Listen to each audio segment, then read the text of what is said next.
Well, hello everyone. Welcome back to another episode of Slayer Talk. My name is Mark. With me as always is my wife Carol. How you doing today, Carol?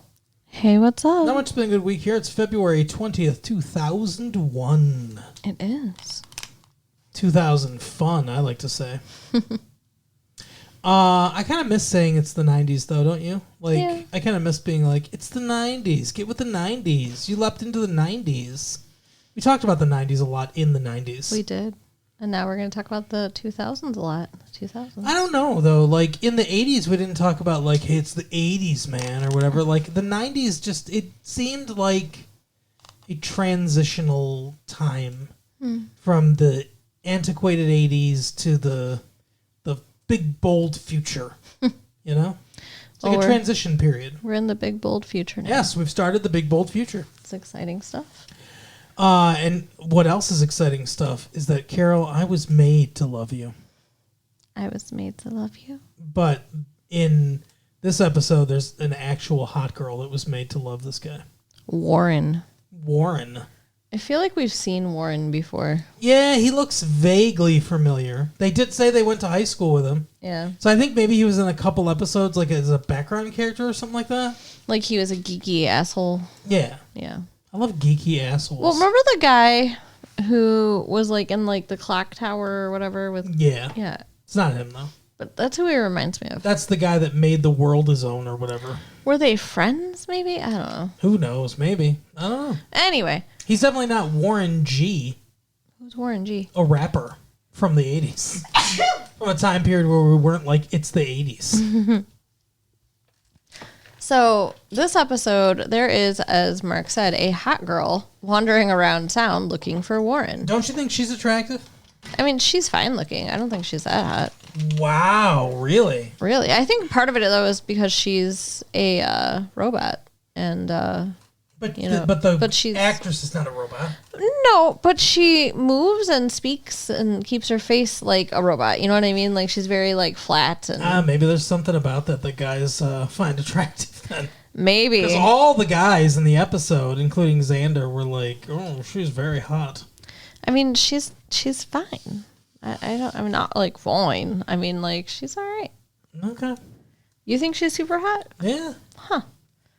Interesting. You know what I think probably makes her super hot to guys is because she's all like, but I do everything you want me to do. And I made you 5 sweaters and I'll sit here and wait for you. And it's like that subservient, like, dream thing. Yeah. So it's more than that just the turned looks. me on just now, just what you were doing just now. So yeah, I think Did so. it? I think that is probably the case, Carol. I better learn to knit. No, you don't need to knit me sweaters. Yeah, so how do we start this episode? Because we don't start the episode with the robot. I thought we did with her wandering around and like Tara and Willow are talking and she walks up to them and asks where Warren is. Actually, was it Willow and Tara? No, it's Anya and Tara.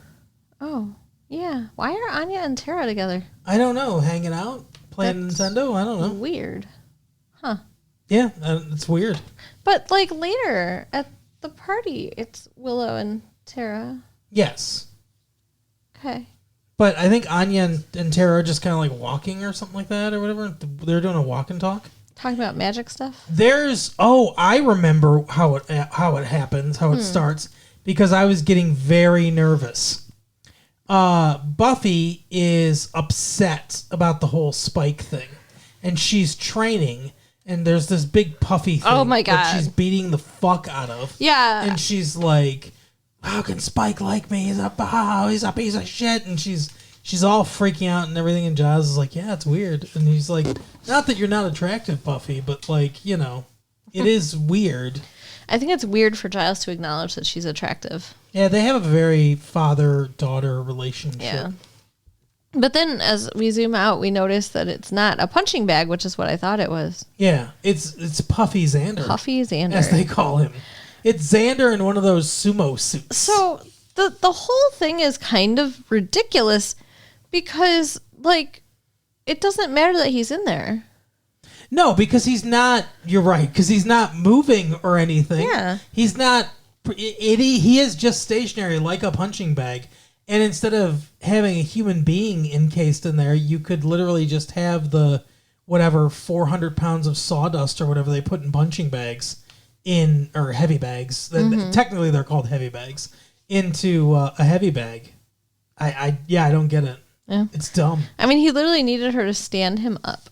Yeah, lean him. Yeah, because he was all pummeled from her beating the shit out of him. Yes, like, what, did she want to hurt him? Like, was this his punishment? Was he a bad boy? I mean, I guess it's just like it's just for the silliness of the scene, but yeah, it is weird. Like, there's not a lot of logic to this. No, maybe he's just like, I want to help in your training, and they were like, okay, well, you can do this. Yeah, I guess busy work for Xander. But they have a conversation, Xander and her, and she's like, you know, all the good guys in my life leave because apparently Riley's one of the good guys, I guess. And Riley hasn't called her or talked to her or whatever, and she's all upset about that. On the previous Buffy the Vampire Slayer, they show Riley, and I was like, oh my God, don't tell me he's coming back. I was so worried he was coming back. But he doesn't, in this episode anyway. I don't know if they're gearing us up for him coming back. But she's all lamenting like, oh, the good guys have gone away and fucking all I'm left with is a piece of shit like Spike who likes me. Like, what the fuck? And Xander's super sweet, and he's like, listen, you know, there's plenty of good guys that are going to come around that you deserve or whatever. And she's like, maybe I should pretend to laugh at their jokes or like, you know, do this, or do the guys like when you laugh at their jokes and, you know, or do this and do that. And Xander's like, maybe you should just be Buffy. Right. Because you're really cool. Best advice ever. And, you know, people that like you for who you are will warm up to that and don't try to be something you're not. And she's all like hugging on him and stuff like that. He does say like, the one time you decide to hug me or whatever, I'm in this suit. Right. And she's all like snuggled into his puffy form. And she's like, oh, Xander, like you're the sweetest or whatever. And I'm like, the whole time I'm like, no, what the fuck? Stop. Like, he's with Anya and he said that he loves Anya or whatever. Mm-hmm. And then later when they're at the Bronze or they're at the party or wherever they're at, I think it's at the Bronze, where Buffy and Xander are dancing. Yeah, and what's her name? Anya's just standing there talking about, this is my good deed. I'm letting him dance with her because, you know, and like I'm a good person, you know, and stuff like that. And I remember thinking, like, if you think that he wants to dance with her, that's probably a red flag or something like that. But you pointed out that it's her good deed to Buffy. Yeah, because Buffy's lonely. Yeah, she doesn't have anybody to dance with. But I think she should maybe be a little vigilant with her man right now. The whole thing is weird to me, though, because like in the dancing scene, too, she seemed like she was kind of almost like crushing on him. And it's like, what the fuck? Yeah. But Ben is at this party. I think it's a college party or something like that. And she's like, what the fuck? You're not in college. What are you doing? And he's like, oh, just hanging out. And they start flirting with each other. Which is fucked up. Like, she is only attracted to monsters. It's true. And doesn't he know that she's the Slayer? I don't know. Because I guess maybe he doesn't. He found out in the other episode that Dawn is the key. Mm-hmm. So he knows that. But I guess he's keeping it under wraps from his sister or whatever. I don't know if it's his sister or if they're the same, like they're two sides of the same entity or what the fuck they are. Yeah. It's weird.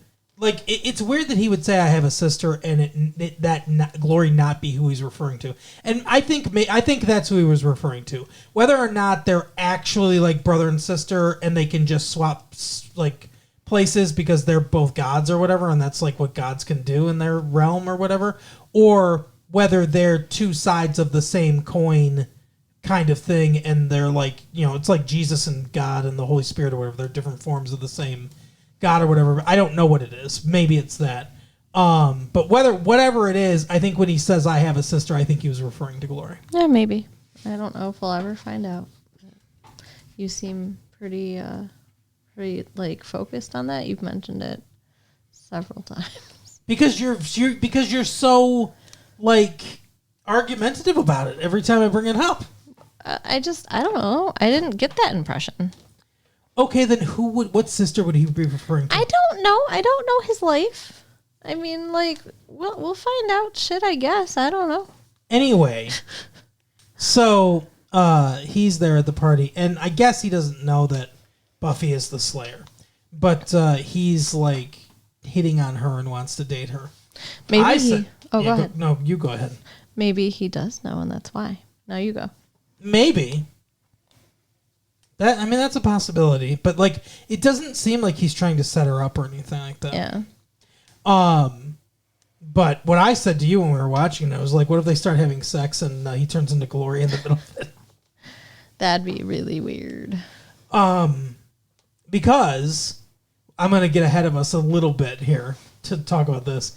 Like, there's a scene where Buffy calls him, and because he gives her, at the dance, he gives her his number, and he's like, hey, I want to get coffee and stuff like that. He talks about how he likes coffee. Coffee is Buffy in his scenario, where he's like, well, I really like coffee, and I like to try coffee, and like maybe, coffee would like me back, sort of like whatever. Some stupid shit. Yeah. It's that Joss Whedon, just slightly too clever dialogue. But they have a conversation. She's like, well, like, let me get your number, and I'll call you when I'm ready to get coffee. Mm-hmm. And she calls and is like, Ben, blah blah blah, let's get coffee, let's like make a date, and she gives her like a date and time and stuff. And it's while Ben is morphing back into Glory, and the minions are there and everything, and they're like, oh hey, your glorifiedness or whatever, your metamorphosizedness. Glorificusness. And they're like, yeah, seems like, and she's like, what the fuck? Like, or no, it goes from Glory to Ben, I think. Yeah, because he's wearing a dress when he hangs up the phone. Yeah. But yeah, it was weird. I think there's two different scenes of it. Maybe, yeah. But anyway, it's like, because Glory's like, what the fuck? Is he trying to like date the Slayer? And he is. Yeah, apparently. But, like, she wants to, like, kill the Slayer's sister, so that's an issue. What happens, though, at the party is that Spike comes up to her and is all like, hey, what's up? Yeah, this is, oh my God, I thought you were going to just, like, die from laughing so hard. Like, this was hilarious, though. Because she's like, why don't you just get out of here, get away, or whatever? And he's like, why don't you put your hands on my tight little self? Or my hot little body. Hot little body. And make me, he says. With, like, the cutest little, like, smirk on his face. Huh? Yeah, it was cute. It was cute. But she doesn't think it's cute. No, she's pissed off. Yeah. But it was funny. Also, Joyce has got her own romance going on. Because she's getting ready for a date with Gerald? Yeah, I don't remember his name. But it's so cute. Like, she's ready for her date. She's all dressed up. She's, like, asking the girl's opinion. And then they're like, you've got, like, 4 more hours. Obviously, spoilers for this whole episode. If you haven't watched the episode, go watch it. Watch it and then come back to this. But I should have seen it coming, I guess. I didn't. But I should have seen it coming in this episode because they do focus a lot on her, and she looked really pretty. I remember thinking like, that's a really good casting for her mom because, like, genetically, like, they're both very attractive women, and, like, you could see that. Like, you could see, like, oh, this attractive woman, made this attractive woman. Like, but I remember thinking, like, Joyce looks particularly good. Like, they did her makeup and they did her hair nice, and they put her in a nice, like, flirty dress and stuff like that. Instead of wearing the mom garb that they usually put her in, like, they actually put an effort into making her look nice. And I was like, wow, she's really pretty. You were checking out the Joyce. So, spoilers, you said. Yeah, we don't have to get into it yet. Me saying I should have seen it coming probably tips off some people if they haven't seen it. You did see it coming, though. Kind of. You've mentioned it several times. I mean, kind of. Like, her and Giles are the two that I was most worried about because they're the most tangentially related to the plot. Yeah. So if you want to give like a gut punch, somebody's gonna go kind of thing, it would be one or both of them. And I still think Giles is not safe. The Watcher dies in the movie. That is true. Donald Sutherland's character dies in the movie, so that's obviously out there. So I'm still worried for Giles because that's a gut punch thing if it happens. It's definitely a gut punch in this fucking episode. Yeah. I guess we should just get to it. Yeah, at the end of the episode, Buffy walks into her house and sees her mom dead on the couch, and she's like, Mommy? Yeah. That's how we end the episode.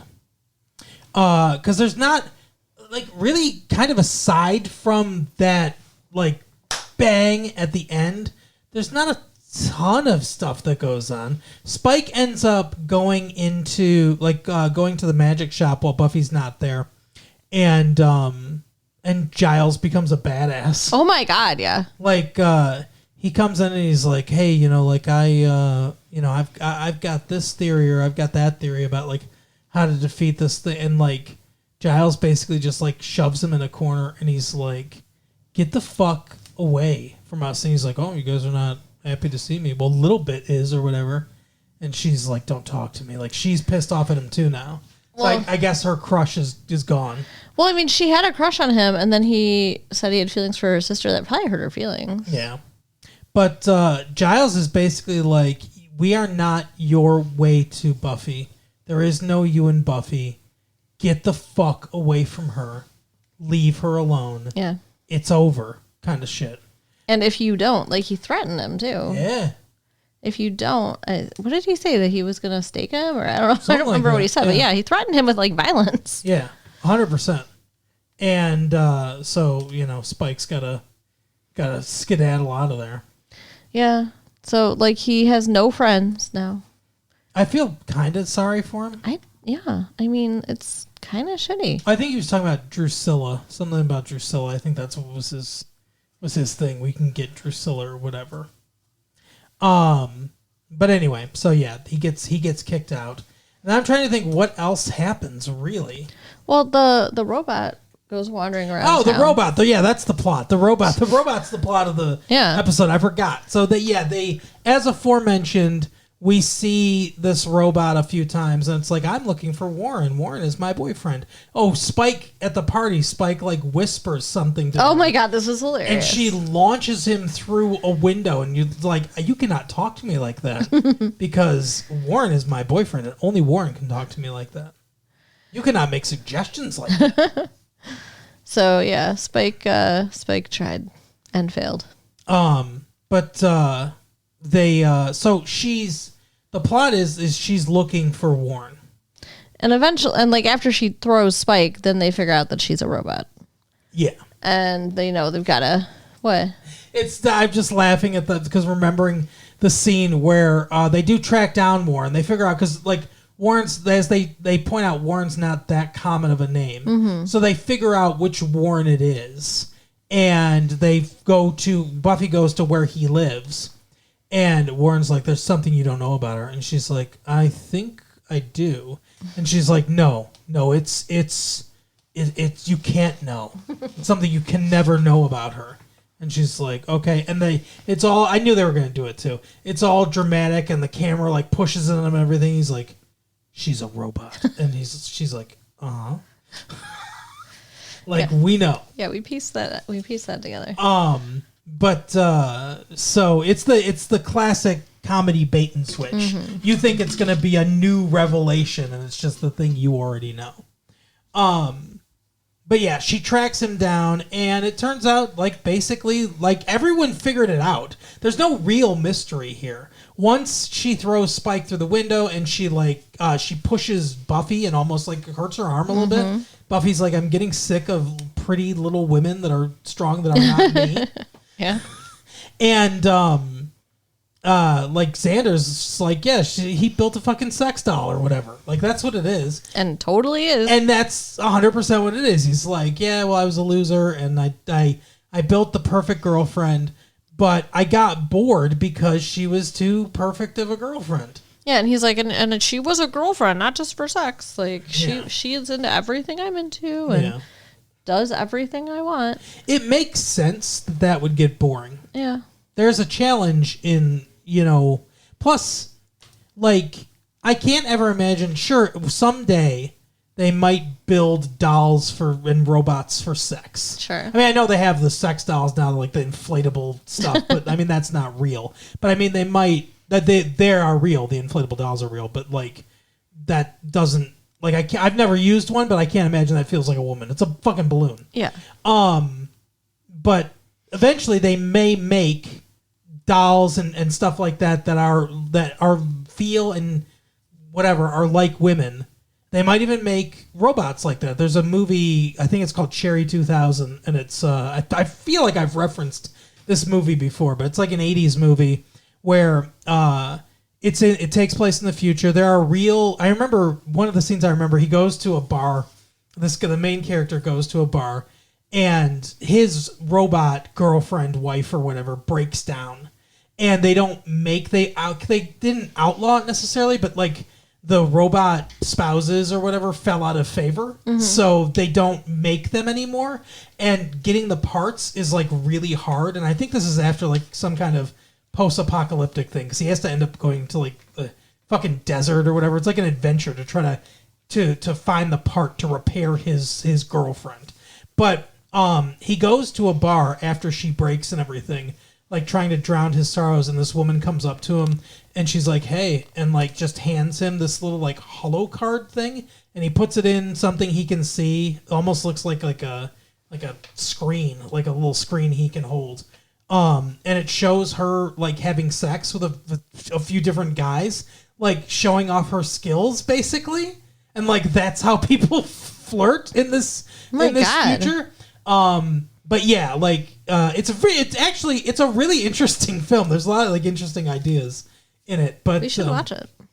But anyway, so like one day we may get to that point. That was my point. Like a Cherry 2000 future where they make a full woman thing. But I can't imagine for any purposes other than sex that would be satisfying. Yeah. Because you can't make a data. I don't know that we're ever going to get to that point. You can't make somebody that you like how you and I have like intellectual conversations with each other, even if we just talk about stupid stuff or whatever. Mm-hmm. We can talk about important things, we can talk about things that don't matter, but you and I can have a full relationship with conversations and ideas and stuff like that. You couldn't really have that with a robot. For sure. Certainly not as it's presented in this episode, because in this episode, like having a conversation with that robot would be like, don't you love D&D? Like if he's into that or whatever, and the robot being like, I love D&D. Let's talk about Bard class or whatever. Like it wouldn't be interesting. Yeah. Because it's like you can't share anything with it. It knows everything you know. Yeah, and it only knows what you know if you've programmed it like he did. He built her. Exactly. Yeah, she's not going to bring anything new to a conversation for him. Right. So I can see how that would get boring. However, like a fucking coward, because after he built her, in one of his classes in college, he meets this girl, Adrian or something like that. Yeah, I don't remember. That he's dating. He like falls in love with her or whatever, and they start dating. And instead of telling his robot that it's over or shutting it off, like you didn't build it with an off switch. That's ridiculous. He's like, oh, we just need to wait for the battery to wear down. Yeah, he's like, I'll just wait for the battery to run down. And if he really thought the battery is going to run down in a few days or whatever, stick it out. Yeah, stick it in and stick it out. But yeah, he left it in his dorm. Mm-hmm. And he assumed at this point she's like dead for a robot, that like her battery has run out and she's in his dorm. He never checks on her? Never checks on her. No, I mean, I realize she's not living, but still. Like, so she's wandering around looking for him. She's like, I waited for you. I waited for so long and you didn't come. It's like heartbreaking. They really fuck with your emotions. This episode they do, and it's kind of foreshadowing. Like, now that I think about it, it kind of is, because she grabs the girlfriend. Oh my God, yeah. And she's like ragdolling her around and stuff. Buffy and the guy, Warren, find her. And they're like, oh, fuck. And luckily, she's still alive. Buffy fights this thing and, like, kind of gets it into submission. And she's like, going to grab Buffy. And she's like, oh, I can't move my hand. I'm getting so tired. What's going on? Because her battery's finally running out. Right.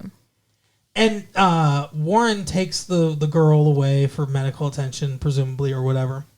And Buffy and this robot, I can't remember her name, the robot's name. I don't know. But Buffy and the robot are sitting on the swings having a conversation about, this is actually a incredibly well-written scene between two females. Mm-hmm.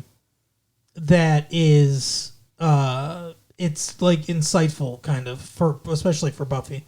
But, like, talking about the nature of love and, like, you know, this guy didn't fucking deserve you, basically. Like, you know, he was a coward and all this other stuff.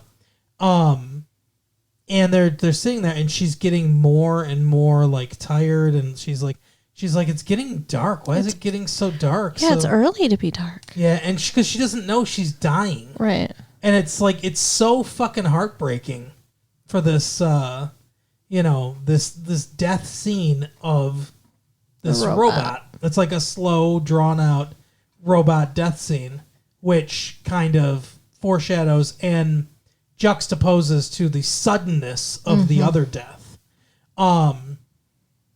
Before we get to that point, we get one more scene with Warren, and I'm thinking, like, what the why are we seeing him again? Like, who cares? Like, because he's like talking on the phone to his girlfriend. He's like, "Come on, I can explain," or whatever. Yeah, like, she wants nothing to do with him. and After this. and I'm thinking, like, this whole thing's weird.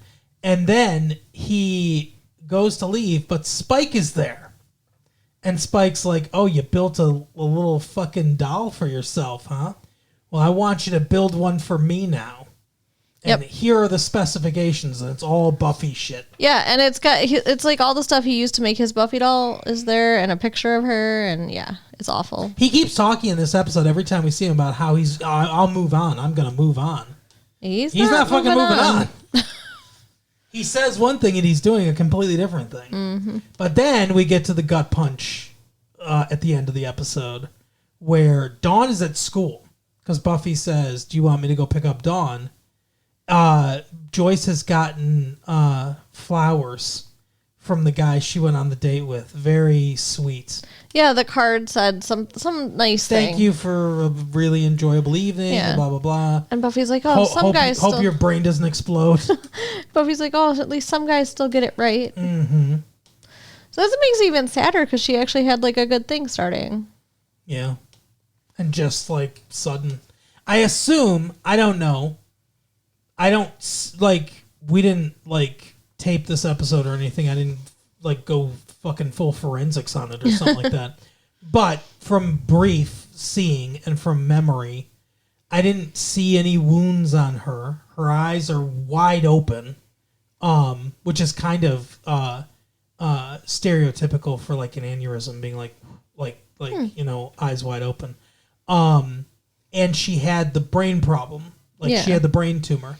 And things like that, like an embolus, or could be an embolus, like an embolus, an aneurysm, you know, something like that, so a vessel popping and stuff like that. Those are, you know, complications of these kinds of surgeries and stuff like that. So I assume it's something like that. That's my guess. Yeah. That certainly seems to be what they're staging it as. I mean, it makes the most sense. Otherwise, why go through all of that? And yes, you know, and then correct. have her die. Like, there's no reason why it'd be like, oh, it was a random tragic accident. Like, yeah, I feel like it has to be a complication of that. Yeah. My question is, and I don't know the answer, and I don't know that the show's going to give us the answer, and I just want the answer to be no. But did Dawn cause this? Not purposely, but like the appearance of Dawn and all the new memories implanted in her and stuff like that, like because Dawn is there, like when she was like having the like dizziness or whatever from the, you know, the side effect of her tumor and stuff, she was like, who are you? Like what, like all of a sudden she kind of like broke out of it a little bit. Is the show trying to say that like this is an unintended side effect from the monks of this? That had not occurred to me. That is a terrible and trippy thought. So God, I hope not. Yeah, that's like, that would be kind of fucked up. Yeah. Now I don't know what they're, I guess we'll have to see how they, the next episode, we'll have to see how they handle it and everything. If they make any indications towards that at all. If not, then I'm guessing that the intentions of the author, who I assume is Joss Whedon or him and his group, is just like, you know, sudden tragedy kind of thing. But yeah, we'll have to see how it's dealt with and everything. But that thought occurred to me briefly because this stuff didn't happen until she, you know, the brain stuff didn't happen until Dawn was here. So. Yeah. But anyway, that is the episode for the week. Carol, tell people where they can find their own sex doll. You can write us at latefee1994 at AOL.com. Mm-hmm. Check out our website at www.retro... Yeah, oh my God. Even that too. Help. www.retrolatefee.com. Yep. And share the tapes with your friends. All right, see you next time. Bye. Bye.